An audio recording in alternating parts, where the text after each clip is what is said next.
This is Swim, Success with Music.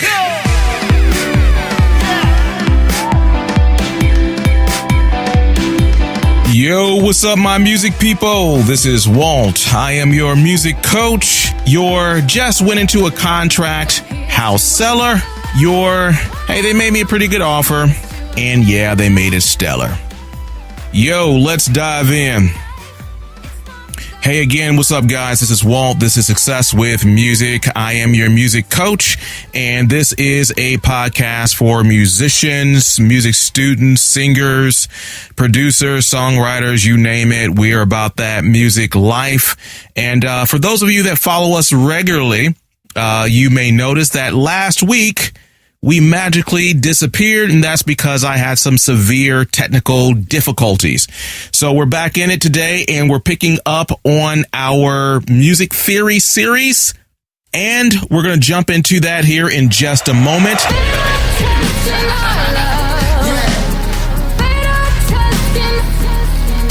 So it's a brand new month, October. And you know how we do when it's a brand new month. We play the music birthday guess the age challenge game. No, the name is not awesome, but I am. So let's keep it moving. All right. So here's how it works.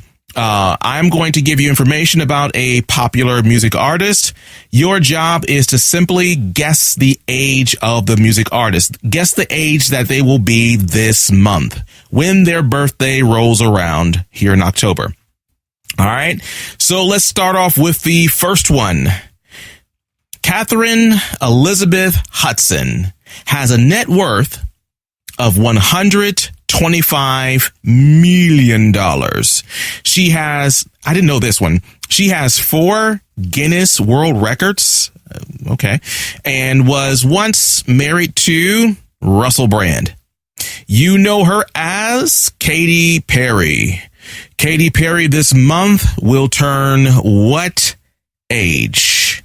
I'll give you a second to think about the age of Katy Perry when her birthday rolls around this month. All right, Katy Perry will be 33 this month. All right, next artist. Calvin Cortazar Broadus Jr. This West Coast rapper made words like for shizzle a thing. His debut album dropped way back in 1993, and yeah, he's still going. You know him as Snoop Dogg.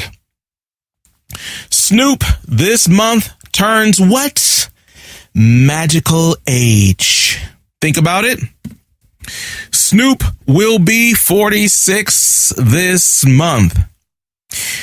All right, last one. American singer, songwriter, guitarist, and producer. He was born in Bridgeport, Connecticut. Now, he actually dated Katy Perry and some other famous folks out there like Taylor Swift. John Mayer. John Mayer turns what age this month? John turns 40. All right. How did you do on the birthday challenge? Guess the birth age. I don't know, whatever game. How did you do today? If you did pretty well, take this virtual high five. Put your hands up. Oh, there you go.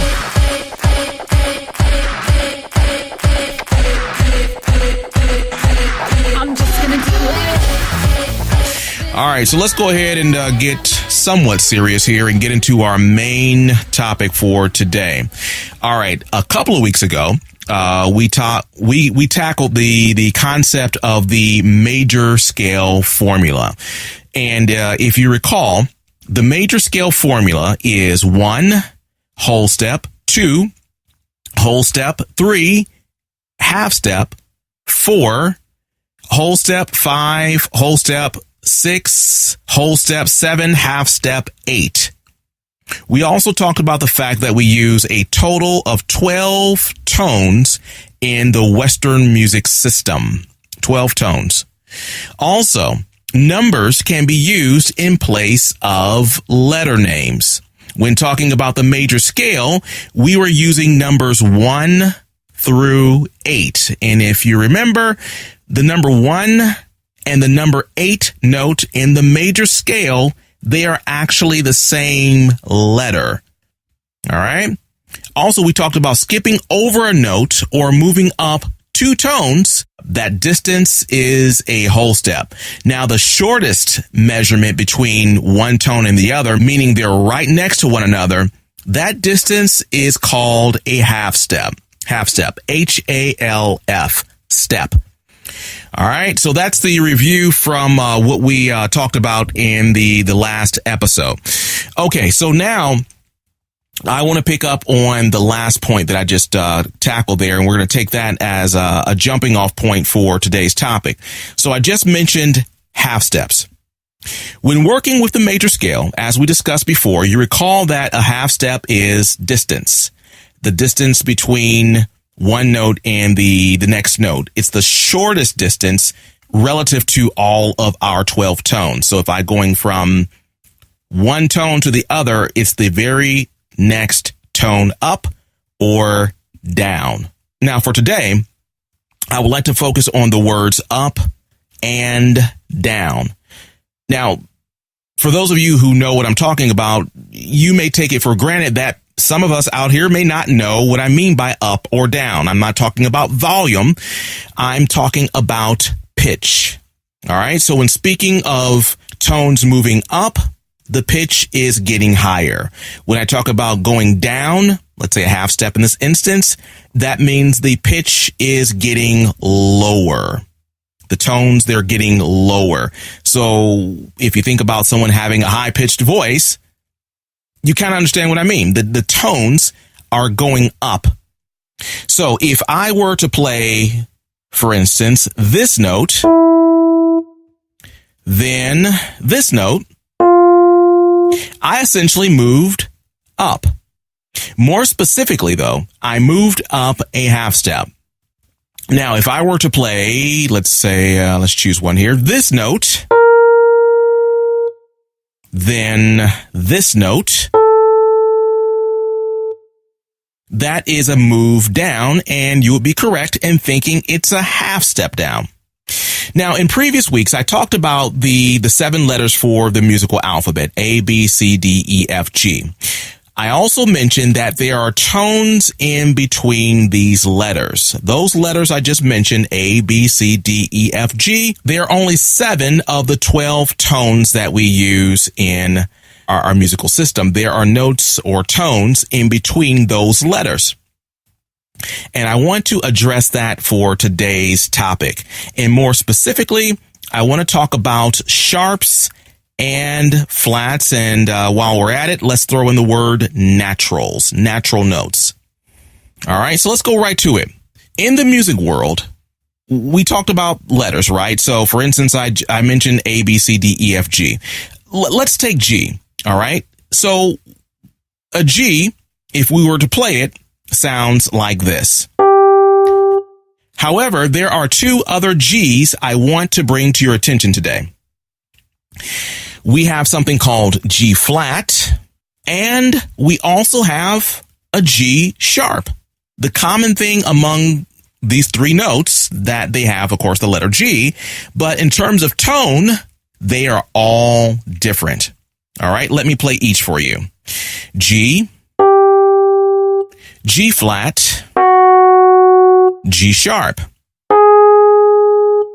Now, as their name suggests, the flat descriptor or the sharp descriptor inherently makes the G different. G takes on a brand new personality, a brand new tone, a brand new pitch. All right, let's go backwards before I go full on into the sharps and the flats deal here. I also mentioned at the top of this little section here, I mentioned the word naturals or natural notes. Natural notes, in short, are the letter names that I gave you before, A, B, C, D, E, F, G.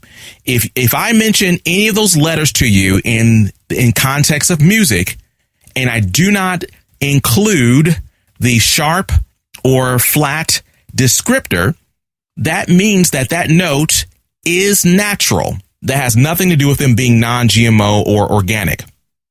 Bad joke. It's all good. Let's keep it going. When a note is natural, again, we simply don't add anything to it. We don't alter it. So it kind of follows that that pattern of food, if you will. I guess I'm back on the topic of food. All right, let's get back to music. So again, a natural note is simply a letter name that we're using, A, B, C, D, E, F, or G, and we do not alter that note by using a sharp or a flat. Okay? By default, that letter name is natural. So I will not always say A natural or B natural. It's just understood that it is natural if I don't include a sharp or a flat after it. All right. Hopefully you got that. Let's keep it going. So let's talk about our first descriptor. I mentioned the word sharp a few moments ago in sharps. All right. So whenever you start on a natural letter or natural note and move up, you're going up in pitch to the very next tone, specifically a half step. That neighboring tone will take on the same letter name from where you started, plus the word sharp. Okay, one more time. When you start on a natural note or that letter name, let's say it's D, if I were to go up a half step, just one tone, and I shift up to the very next tone, that D now becomes a D sharp. So let me give you another example. If we were to start on a C and go up a half step, that would be called what? You guessed it, C sharp. Okay, that's, in a nutshell, that's the sharp world. That's how we get sharps out of music. Let's go on to the flats, and I'm going to kind of tie all of this together for you here and talk about some exceptions to this. Don't think you're getting off that easy, because there are some weird things out there that we need to discuss with respect to sharps and flats. All right, so flats. Pretty simple stuff. It's just the opposite of a sharp. It simply means you're going down. You're going downwards when it comes to pitch or tone. All right. So if I were to, let's say, start on an A, the letter A natural, and move down to the very next neighboring tone, a half step down, I would land on what note? It would be an A flat. A flat. If I were to start on D and go down a half step, I'd end up on D flat. You're right. You guessed it. All right. Pretty easy stuff. And you can do this with all of the letters, right? Yeah and no. And that's something I want to cover with you here. For our purposes, and listen to me very closely, for those who are just getting started with music theory or just kind of getting into this world, I am going to give you two exceptions to this rule. And again, my disclaimer is for beginners. Let me tell you where these exceptions exist with respect to sharps and flats. These exceptions will happen, and listen very closely to how I'm phrasing this here, between B and C, those letters, those notes, and between E and F, between those, okay? Between B and C, E and F. And I use the word between, and in actuality, the reason why, well, maybe I should rephrase that. There technically are no notes or tones between B and C. There are no semitones between the letters B and C, and there are no semitones between E and F. Know that by default, there's a half step distance between B and C. Maybe that's another way of thinking about it.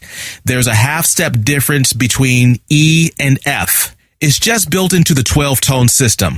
Okay? There's nothing between them. Now, before, when we started in weeks past, I said that we have A, B, C, D, E, F, G. And between these letters, we have these tones that we're talking about today, which are our sharps and flats. But again, the rule that you need to remember for beginners because there are some exceptions out there for what I'm